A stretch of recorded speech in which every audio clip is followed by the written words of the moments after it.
Hello and welcome to this video. Today I am putting more AliExpress parts on my motorcycle. If you think I'm a bad NC owner, then please feel free to close this video. You don't know what you're talking about. I'm only joking. Right, this time I've gone for full tat. Please stay tuned as I'll be showing you what I've purchased to transform my motorcycle only using AliExpress parts. This is part 2 of a series that I filmed fitting AliExpress parts to my motorcycle. If you want to watch episode 1, please look in the description below or check my other videos out. You might be disappointed because not everyone agrees with AliExpress parts, but I am only using cosmetic parts and parts that I know are proven and built with quality in mind. Right, enough waffle, let's get on with the video and show you what I've purchased from AliExpress. Right, so the first thing I'm going to be fitting on my NC are these bar risers. These were £13.50. As you can see, they do look pretty sturdy. They are one solid lump of aluminium. You can't really go too wrong with this. I've purchased these because I get a bit of pins and needles in my hands, and I'm hoping this will help that. Right, let's fit these to the motorcycle. Right, grab a 12mm socket and loosen the bolts for the handlebars as shown.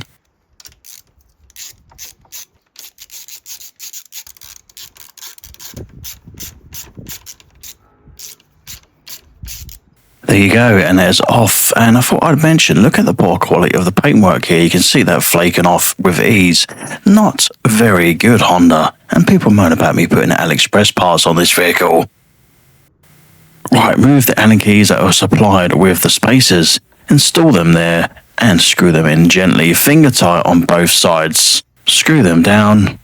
And once they are screwed down, tighten these between 20 to 25 newton meters using a torque wrench. If you don't know what a torque wrench is, please look at my other videos. I will explain this on my NC tips video. Repeat this on the other side, but don't drop the bolt like I just did. I put my dummy back in and carried on and tightened these up again between 20 and 25 newton meters. Pull the bars forward so they slot into the grooves. As you can see, there is enough room where the brake hose and throttle cable and also handbrake cable has enough slack on it, so you will not be stressing any of these cables. I'm not sure about a clutch cable because mine is a DCT, but please check this. Right, so get all the bolts finger tight, enough so there's not enough movement for the bars to fall naturally, but jump on the bike and then get your desired position, and then nip them up and tighten these to 15 to 20 newton meters. Turn the bars left to right full lock, making sure nothing is catching and no hoses are being overstretched. Now here you can see that is what they look like on the motorcycle. The gap don't look too bad. I think it looks pretty fine. And if you stay tuned at the end, I will do a demo ride and show you a side profile of me riding with these bars. And I'll also give you an analysis review of how I feel these bars have changed my riding position and experience. So as we are on the handlebars, I will jump to the next product, and that is the brake reservoir cap that I've purchased, and this cost me just $4.99 delivered. Right, let's show you how to fit this thing. It's very important to use the correct screwdriver bit, and this is a Phillips number 2. Give it a bit of gentle persuasion just so that seats correctly, because these are very easy to round off. Pull downward pressure and turn nice and easy there. There you go. Unscrew that carefully. You can put a rag underneath to stop brake fluid from leaking out, but to be honest, the inner cap at the top will stay behind, so this should not leak any fluid. This does come with screws, but they are absolute pants, so I'm using the original screws that come with it. Just be careful not to over tighten these like I did on this one. Whoops. Once that's all installed, give it a little clean for any residue. And there you go, we are all done, and look at that difference, nice and popping red. So the next item is this indicator button. if I can get the camera to focus. This is a aluminium block, and I think it looks pretty cool, matching the red theme, and it's made out of metal, making it more durable and easier to see. This costs just £3.89. Right, to remove the original button, grab a right-angled pick tool or a small screwdriver and push on the tab here as shown, and then pull the button towards you. Don't pull too hard because you don't want to break the mechanism. To install the new button, just push on and then tighten the grub screw as shown. There you go, and make sure it operates correctly. Look at that. Fantastic. Give it one final little nip, and Bob's your uncle. Right, on to the next product. This item is a cramp buster, costing £2.89. I've used these for years, and they do stop fatigue on the wrist and gives you a bit of a throttle assist. So it's very easy to install. All you do is wrap it around the bar, and then you can adjust by pulling it the opposite direction. So when you put pressure down on the right direction, i.e. open the throttle, it will clamp tighter and not move. It just supports the palm and helps fatigue after long journeys. Right, this next item is the oil filler cap. It's made from a solid block of aluminium and matches the red theme. While I'm here, I'm going to also fit the valve caps, also made out of anodized red aluminium. Right, this one's quite easy to install. Just remove the old oil filler cap, and I didn't realise that there was an actual dipstick in this cap. So maybe this red anodized cap is not a good idea after all, but for now I will put it on because it looks pretty cool, and leave the dip tube at home. But this is up to you if you like to dip your oil when you are out and about. The things I've purchased, this is one of the hardest ones to install. Are you ready for this? All you do is unscrew the old caps and screw on the new caps. Here you go. Doesn't that look fantastic? And obviously we do the same for the front. The hardest part is finding out where the bloody valve stem is, because normally on the front it's hidden behind the forks like this. And here we go, they are both on and they look fantastic and match the red ongoing theme we have here. Make sure you don't do these valve caps too tight because they can be a pig to get off. So just nip them up a little bit with your fingers. And these items together come to just under £5. Right, the next item on this list is the rear chain adjuster thread covers. Now they screw over the end of these exposed threads. One, they protect them, and two, they make it look a little bit more attractive. And it's more red to get my heart going. Nip that on there nice and tight with your hand. And same for the other side. These cost me £7.81. Oh, pretty solid. I must admit, I've never seen these before. I find them quite unique. Some people probably think they look a bit strange, but I like being different. The next is this rear brake pedal extension. It bolts straight onto the original pedal, so no faffing around. It does come with 2 screws. Make sure you use the longer ones. Basically, there's a groove on the pad, and that slots in there. And there's a metal bracket that you screw to clamp it in. That will bend slightly to make it nice and tight. So make sure you don't over tighten this because the screws are pretty soft. And there you go, tested with my safety crocs. I quite like adding this platform. I think it increases safety. The pedal is nice and easy to reach, and you can even out the pressure, making it feel like a more responsive pedal. This was £6.69. Right, if you don't like the look of the original exhaust, you can add a bit of pizzazz with it.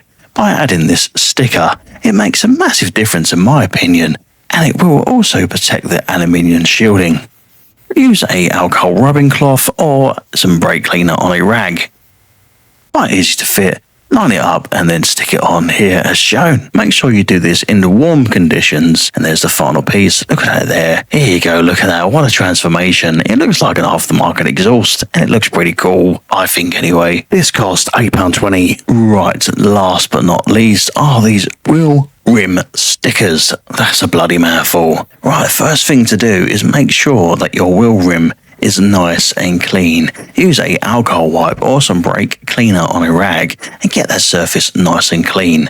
I'd advise washing your bike before installing these. These stickers are very forgiving. They're quite soft and malleable, so if you do go wrong you can sort of stretch it around nicely. As you can see on this sticker, it's nice and straight. I would also advise doing this in warm conditions. You go, just add in a few final stickers there. There is enough length there to cover the whole rim with a little 1 centimetre or so gap between each sticker. So laying these on are quite forgiving rather than laying on a whole piece at a time. And there you go, that is one side done. I think it turned out pretty nice and it looks damn cool, if I may say so myself.